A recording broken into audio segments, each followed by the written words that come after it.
And the KSL Sports Zone has it covered. Utah State returns home for a Friday night battle against San Jose State. Your home for all the play-by-play coverage of Aggie football is right here on 97.5, the KSL Sports Zone. You're locked on to JJ and Alex on 97.5, the KSL Sports Zone. Welcome back, everybody. JJ and Alex, 97.5, the KSL Sports Zone. Thanks for being with us on a rivalry week edition of JJ and Alex. We got you covered all week long across the board, bringing in former Utah and BYU players, people who've been a part of this rivalry, of course, current coaches, current players, all of it. We're going to bring you all those things. So there's going to be obviously a lot that we're going to be getting to. And this portion of the show, as always, brought to you by the good folks at the Doug Smith brand of dealerships in American Fork, Spanish Fork. And in Linden, nobody knows cars like Doug. He is Riley Nelson, former BYU quarterback and somebody who's been a part of these rivalry games. And, man, it doesn't get any easier every year. Or does it, Riley? Playing in it versus having to watch this thing from the stands or from TV, like, which one is more nerve-wracking for you? Oh, well, nerve-wracking, I don't know. It's hard to say. I mean, obviously I was, juiced up and amped to play the game. But I would call that, more nerve-wracking, although it wasn't like I was shaking in the corner, with nervousness, rather just so keyed up to play the game. Bro, now so my kids are too young. They wouldn't appreciate it, the games are all that. So I haven't been to a rivalry game since I stopped doing the radio. I guess it's only been a couple of years now, but the last two games I've just set up in my couch, on my couch in my basement with my laptop and live tweeted, and I like throwing little jabs here and there. Guys, my engagement is I'm shooting for a new record engagement, so it's easy from there. Here's the funny thing, though. I got to sign up for premium so I can at least get paid. I do this all. I don't have an official account, so I do this all for just the love of the game. The love of the game, and then just stoking the fire of the rivalry with all these crazy Twitter folks out there. But no, it's definitely a lot. It's a lot tougher and more demanding to be a player than it is to be a keyboard hero tweeting from the comfort of his own basement. Well, I know how hard you prepared for real games. I can't imagine how hard you prepare for your troll game. The troll game. It's elite. I wonder about that.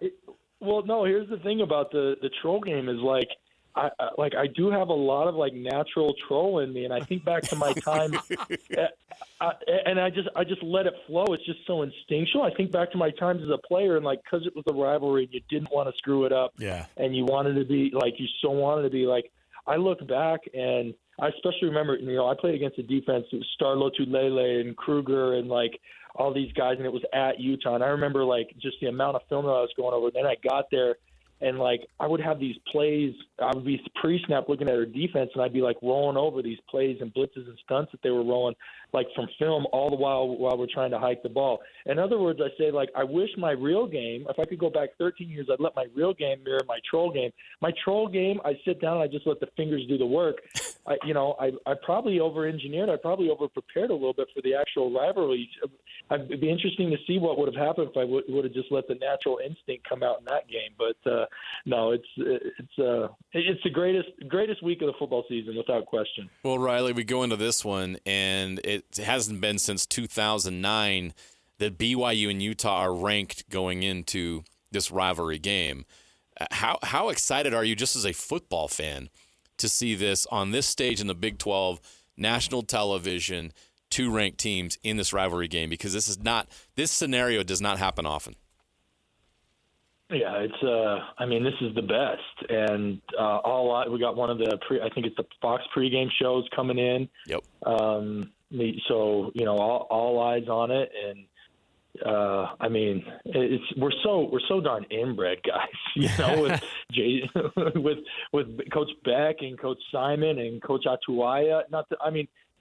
Witt's long established. Witt at this point is more a Ute than he is a Cougar, I think. I'm not going to put that on him. I'll let him determine. But just the longevity and the establishment of the brand. But Micah Simon and Mark Atuaya and Jason Beck, these dudes they've been associated up with BYU up until the start of this season. So that's an interesting dynamic. And of course, it's gone the other way recently with us, with Coach Atake and Coach Hill and Coach Pua and so many of those guys. But no, this is going to be – and then the other thing is, I don't know. I guess you got the common opponent in West Virginia, but it was pretty BYU got them on a short week, so maybe that's why the margin of victory wasn't quite as much as Utah's was. Utah beat Virginia more than that, but so like you're looking at some of that, and I was like, well, Utah got Arizona State, yeah, well, without their best player, and they got them in a night storm game like at home. And then Utah just looked like Utah couldn't do anything offensively against Texas Tech, but Texas Tech, by all accounts, is a juggernaut in top 10. BYU, by the way, in typical Cougar fashion, feels like they kind of have 9 lives if they've escaped some narrow losses. But the reality is they've escaped each of those narrow losses. They still have an unblemished record. It doesn't matter how it gets done. All that matters is it does get done. I mean, I don't know. You guys don't need more storylines. You got a whole week to establish more. But I am so incredibly looking forward to this game. I can't hardly contain myself. Let's go to Bear Bachmeier and what you thought about not just his – I mean, it's a 6-0 start. He's won the Big 12 Freshman of the Week award 4 times, 3 in a row, 3 weeks in a row now after his performance against Arizona. What did you see with version 6.0 of Bear? It seems like he's getting a little bit better every week. He had a couple bad picks, obviously, but at the same time, also kind of won the game for his team there at the end, and they're asking him to run the ball a lot. Does that there's part of me that goes, oh, my goodness, hand that ball off more. Let's go. But then there's the part where it gets the job done, and that's what he's also being asked to do, and it's also, I think, what he asks to do. Yeah, so, I'm not a full member of the media like you guys, so I'm going to actually – I'll give you a response, but I want to ask you a question, too. So what I saw from him is, like, he's actually human. My biggest compliment of him for anybody who will listen is just how composed he's been. Well, we saw some cracks in that composure. Like, dude, you were rolling out. You were totally free. It was second down. Throw the ball into the sideline. Instead, he tried to. It wasn't quite back across the defense, but it might as well have been on that second pick. And we saw some of those cracks. Now, you talk about running it. First of all, like, he's as big as L.J. Martin. He's as big as any back that they got. I know what he's listed at. I would bet that he's probably carrying a few more pounds than even what he's listed at. Second thing, of course, with the injury that Mo's dealing with, and now Wahine's been banged up. They're putting in Preston Rex, who I think showed some good things, but they feel nervous about that depth. So, well, let me ask you guys: and I didn't see L.J. Martin on the injury report. Is he nursing anything, or did he not play as many snaps in that? Because I had that same thought, like, hand it off more. But at the same time, I was like, maybe L.J.'s nursing something, or they are so thin at running back. If they lose him, they don't have hardly anybody left. Could be that. Yeah. Well, he ended up. Right? I will say he ended up 25 carries. That's a workload, and that's the most that he's had in a minute. I bet we could go back to last year and go, "Oh, he doesn't." But that's a good question. I didn't feel like there was a concern, but maybe in the fourth quarter there was something. That's a good question. You brought up the Nawahine thing, and I think there was that one series that LJ just didn't even come in after he had already kind of broken that 100-yard mark, and then they put Rex in, and they go, okay, let's see what this guy can do, and it kind of fell flat. And then LJ comes back in the next series, and you're kind of like, well, that was an interesting experiment. Or you just take your guy out, and he doesn't get one touch during a pretty important time of the game. So I think you're 100% right about the fact that they are nervous about the depth, because it does fall off considerably. Not just because you go, oh, L.J. Martin's a seasoned guy. And, I mean, Rex is still trying to get his feet under him as a running back, a guy who they asked to convert from safety. Yeah, and here's the other thing.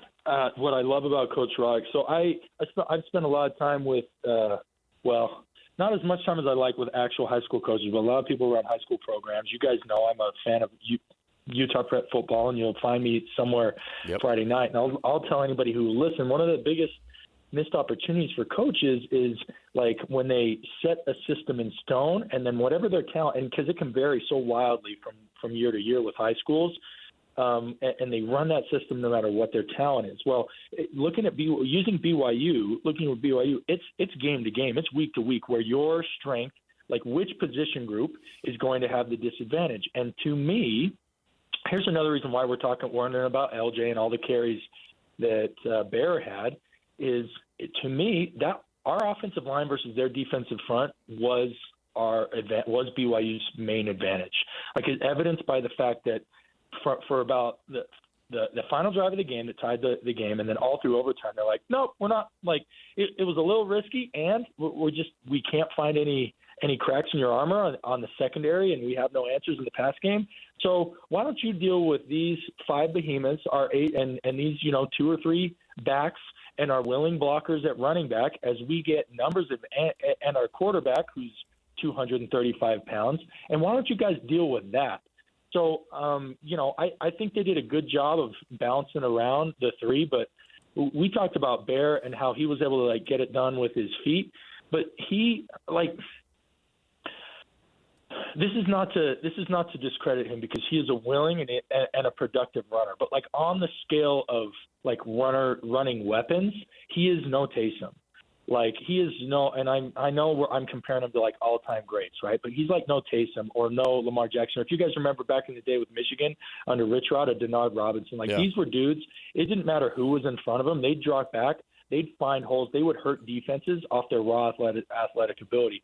Bear is a smart and a willing runner, but he is not fast enough. He does not accelerate enough. He is not wiggle. He doesn't have enough wiggle to him to handle defenses on his own.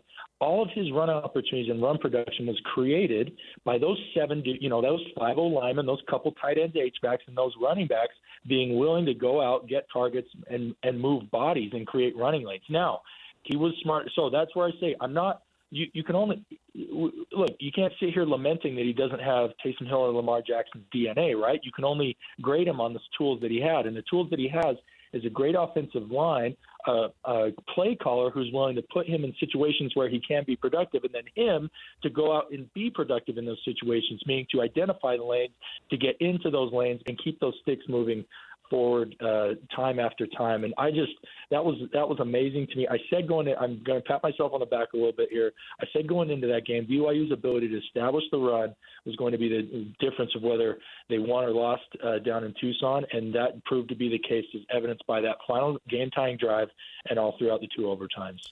On the other side of the coin, we watched Devin Dampier do a lot of what you were just talking about. 12-yard average per carry, 10 carries, 120 yards, 3 touchdowns. How does BYU handle their quarterback run game? Well, they sat out Jack Kelly, and Jack is I will be so interested when that dude goes to the next level, what his numbers are, because I think he's got wheels. I think he might be his side to side and his angle, Again, I'm comparing people to all-time greats, but you have to compare people to names that people remember. He's got some Luke Kuechly to his game to me. Now he plays a little bit more downhill, but the speed and anticipation with which he does it, and I think that's why BYU's defense struggled a little bit with Fafita. Jack normally takes on those spy responsibilities. Jack Kelly normally takes on those spy responsibilities, and he wasn't there. And we saw Fafita. And that's Noah's game. Noah breaks the pocket, extends the plays, and hurts you downfield, right? But it's a different game when Jack Kelly's, and that's what we saw. Because who spied Noah Fafita last year? Well, they ended up. Well, yeah, they ended up. It was him and Provo, but they ended up in this past game against Arizona. You saw that they were like, "Hey, Glasgow, you got to be the guy this week," and so he took over in that game doing that. And then you're taking away from the abilities that he has, which is as a phenomenal cover guy, to sacrifice him for the spy duties. You got it, Alex. So to me, this is going to all hinge on, and I kind of like the fact that they were able to remain unblemished and rest Jack, because he was listed, I think, questionable. He never got to probable, right? The highest he got was questionable. Mm-hmm. So if he continues to go from questionable to probable along the injury report, he's a tough kid. It's a rivalry game. He'd rather cut off his arm before miss it. I like getting that full complement back. So Jack Kelly doing that is a big thing. And then the second thing, JJ, to your original question, how about these DBs and specifically corners? These corners for BYU, man. And I believe I saw on Twitter the score right before halftime. I don't know who that kid was on, where he lost the ball on the lights. He kind of gave up, on the go right against the opposite sideline. I think that was a little bit rookie mistake. And I saw on Twitter that supposedly he's maybe the 4th on the depth chart of corners, and he was right there. Had he just not lost the ball and let up, he probably would have been there to be able to make the play. But my goodness, these between Bamba obviously had his day this last Saturday, and Evan Johnson the weekend before. These corners and DBs continue to show out. So that's another thing, because all right, like, as much as I think I like BYU's ability to rally and limit Devin, I think BYU's defense is better than Arizona State's, and I don't think 12 yards per carry is really in the cards. And nor do I think Utah wants that to happen. I think Utah would rather Devin get outside, run around, extend plays, and then hurt you on the back end. But if once he breaks that pocket, there's no one down there for him to throw comfortably to, because at times this year he has struggled with accuracy. And while he's a good playmaker, I don't know that he's as sharp with that accuracy on the move. Like, he's great when guys are wide open, but I haven't seen a lot of tight window throws when he breaks the pocket or extends plays. And you're going to have to make tight window throws if this defensive secondary has been able to continue to play the way that they've been playing. So when you combine those DBs, just making those windows that much smaller, and you get Jack Kelly back, who should have some. Look, the other thing is, we're talking about his shoulder. Guess what you don't need to chase a running quarterback? He's going to have fresh legs, all right? He may not be able to punish him as much because his shoulder's hurting, but he's sure going to be able to chase him down and force the ball out of his hand earlier and force him to make a decision. So that to me is a little bit where I like BYU's chances at. I don't think shutting down Dampier's in the cards, but I definitely think that limiting his production is something well within the realm of possibilities for this BYU defense. Riley Nelson, former BYU quarterback, of course, joining us here on the program, longtime contributor to the show as well. Riley, who was the guy that you feared and respected, I guess, maybe in the same breath, that you played against across from you, who wore that crimson?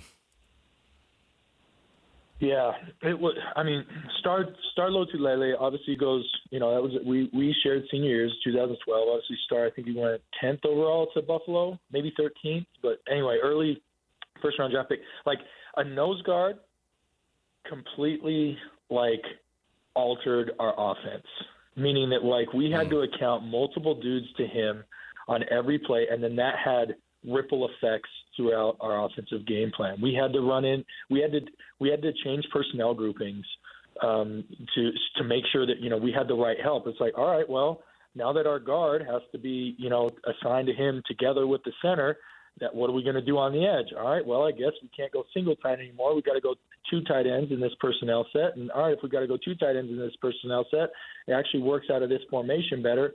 And so much. And crazy thing is, we do all of that for the game plan going in, and we get out there to play. And I still feel like he and I became best friends because he was picking me up off the turf for 20 plays of the game, if not more, right? So we do all that, and he still was able to just find his way. But it was a combination of just intensity, drive, motor, athleticism, also technique. The dude, it takes technique. We were running. We had some good linemen, back from guys who had been all conference in the Mountain West and all that, and they at least got. Over the course of a game, they would get a couple pancakes. They knew how to get under you. They'd catch you off guard. That never happened with Star. Star always had an answer for everything that we were throwing at him. And because of that, and then, of course, he freed up when you got a guy like that occupying the heart and center of our offensive attention and of their defense, it frees up defensive players on theirs to play with more freedom, to be able to take more liberties, and it just makes everything that much more difficult. But, for me, lining up against Star and Rice Eccles in 2012, that has to take the cake. Riley, we appreciate the time. Get that. Make sure your computer's all charged up for this weekend, huh? Maybe. I don't know. My wife hates it, so she's going to let the troll games begin. She hates it. I love that. So she's going to probably hide my charger or whatever, but just we had to anticipate, all right, what are they going to do with Star? They're probably going to move him from the 3 tech down to the 0. She's going to hide that charger, but I got 2 other chargers stashed around the house where she doesn't know where they are. I've also got backup devices, so I'm going to have the mobile, the laptop, and the iPad all fully charged, ready for some live tweeting. I love that your wife's not the only one that rolls their eyes about what's going on in this weekend's game. It's fine. Wives will be rolling their eyes everywhere. In some households, they're the ones that are the most intense. But I think in your household, probably in mine too, JJ and I were talking about this. This week has become bigger than than everything else in our careers. Like everything just gets crazy this week. I think my wife pretty much gets over it during the week, all the coverage. So, any updates on the Riley on the Nelson brothers and their football seasons? Finished 6-2, but like our RPI, we're hearing rumors that our RPI's got us like the last rank of like the second bracket, and we're hoping. It's mixed. Like I'm like, give me this mountain. Like let's go. All right, because if you know how the underdog, U let's go. does, Yeah. right? Yes. Yeah. I'm like, I don't care. They got us in the bigger bracket with the big boys. Let's go upset them. But my other coaches are like, no. Like if kids will take home a championship, man. Like, come on. We're literally like the 7th or 8th seed. If they just bump us down, we'll be like the 1 or 2 seed in the lower one, and we'll be in line to win the championship. I was like, yeah, but then that's a Mickey Mouse championship. We don't win Mickey Mouse championships in the Nelson household. You got to tell them that. No participation trophies for Woods Cross this year. No. I know we got a lot of listeners that are involved in it, but you guys got boys. Yeah, it's fun. The Ute Conference has their selection show later this afternoon. 7:30 p.m. Sure where we're at or where we're lining up, but like the rumors are, we're going to have to be giant killers and as one of the lower seeds in the upper bracket. But so I'll fill you guys in once we get it. Can't wait. Riley, appreciate it, man. Have fun Thanks, this fellas. weekend. Yeah, Yep. you bet. Thanks, There you Riley. go. Oh my goodness. Yeah, my son's team has a watch party tonight. Bracket reveal 7:30 p.m. UC Conference.